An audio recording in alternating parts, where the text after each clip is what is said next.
तर मित्रांनो आपल्यापुढे जो चार्ट आहे तो आहे USD कॅटचा US dollar versus Canadian डॉलरचा. तर हा जो चार्ट आहे तो आपण 4 आवर्सचा ओपन केलेला आहे आणि यामध्ये तुम्ही पाहताय की एक ॲनालिसिस आपल्याला 4 आवरवरती यामध्ये दिसून येत आहे बाईंग साईडला. आता तसं पाहायला गेलं तर बऱ्याच बुलिश मुवमेंट इथं दिसून येतील. हा असा पाहायला गेला तर कसा होईना डब्ल्यू पॅटर्न आहे, हा एक डब्ल्यू पॅटर्नचा रिटेक झोन आला आणि हा एक स्विंग झाला बुलिश साईडला. ओके, अशा प्रकारे आपण एक अंदाज लावू शकतो. तो एक झाला किंवा इथं पाहताय की बराच वेळ तर कन्सोल्टेशन चाललंय आणि स्टॉक आता हा करन्सी पेअर आता ब्रेकआउट द्यायच्या जवळ आलेली आहे. तर यामध्ये आता ट्रेडचं कसं राहील, यामध्ये ट्रेडचं पाहायला गेलं तर इथं एक ट्रेंड लाईन 4 आवर्सवरची सुद्धा दिसून येते आणि 15 मिनिटावरती ज्यावर स्टॉक सस्टेन होत गेलेला आहे. ओके,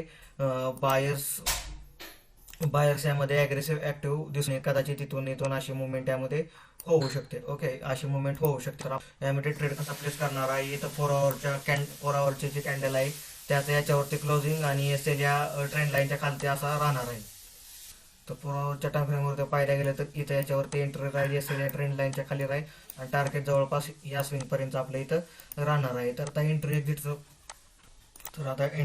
15 मिनिटावरती पाहू आपण. तर एंट्री आणि एक्झिटचं 15 मिनिटावरती पाहायला गेलं तर इथं पाहताय की हा एक मेजर रेजिस्टन्स झोन आहे.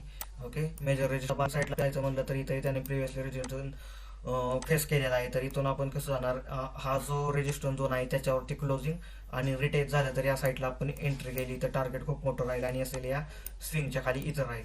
तर अशा प्रकारे या ट्रेडमध्ये आपली एंट्री येणार आहे. तुम्ही पाहताय की प्रिव्हियसली त्यानं रेजिस्टन्स फेस केलेला आहे आणि एक पॅटर्नच पाहायचं म्हणलं तर इथे एक तुम्ही असेंडिंग ट्रायंगल असा पॅटर्न पाहू शकताय की ज्याच्या ब्रेकआउटला एक बुलिश ट्रेड बनू शकतो. तर वेट करूया इथं आता की रिटेसमेंट आपल्याला एंट्री भेटून टार्गेटपर्यंत जाते का, इथून असं रिव्हर्सल येते. ओके, तर मेन एंट्री परत एकदा सांगतो, एंट्री इथं रिटेसमेंटला होईल अशी आणि या स्विंगच्या खाली आपला एसएल राहील. तर हो द्या एक्झिक्युशन या ट्रेडचं पाहूया काय होतं या ट्रेडमध्ये. तर USD कॅडमध्ये इथं एंट्री आपली झालेली आहे आणि इथं सध्याला प्रॉफिट लॉस तुम्ही स्क्रीनवरती पाहू शकता स्क्रीन रेकॉर्डिंगमध्ये साईडला. आणि दुसरी एक आपली पोझिशनल एंट्री आहे EURUSD मध्ये, त्याचं सुद्धा ॲनालिसिसचा व्हिडिओ टाकलेला आहे. ओके, शूट केलेला आहे. आता त्याची एंट्री समथिंग इथं आसपास आहे. ओके, तर पाहूया आता या USD कॅडमध्ये काय होते. टार्गेट सध्याला 1:1चं टार्गेट ठेवले, हळूहळू मुवमेंटनुसार आपण प्रॉफिट ट्रेल करत जाऊ. तर पूर्ण एक्झिक्युशन नंतर पाहूया यामध्ये काय झालं.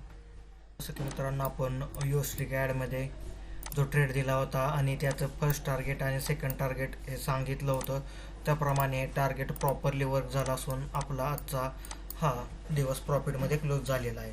जर तुम्ही शेजारी स्क्रीन रेकॉर्डिंग पाहू शकता की USD कॅड EURUSD हे जे आपण आज ट्रेड केले होते, आजचा डे आपला प्रॉफिटेबल आहे आणि $3.75 आपलं रेग्युलर प्रॉफिट झालेलं आहे. तर ॲनालिसिस तर तुम्हाला आधी तर व्हिडिओ सांगितला आहे, जसं जसा हा ट्रेडवरती गेला तसं हा स्विंग बनवल्यानंतर वर गेला तसा आपण आपला इथं एसएल ट्रेल केला. ओके, तसा एसएल ट्रेल केला. आता आपण काय करतो, 0.01 क्वांटिटी सेल करतो, त्यामुळे आपला प्रॉफिट असाच $1-2 असतो.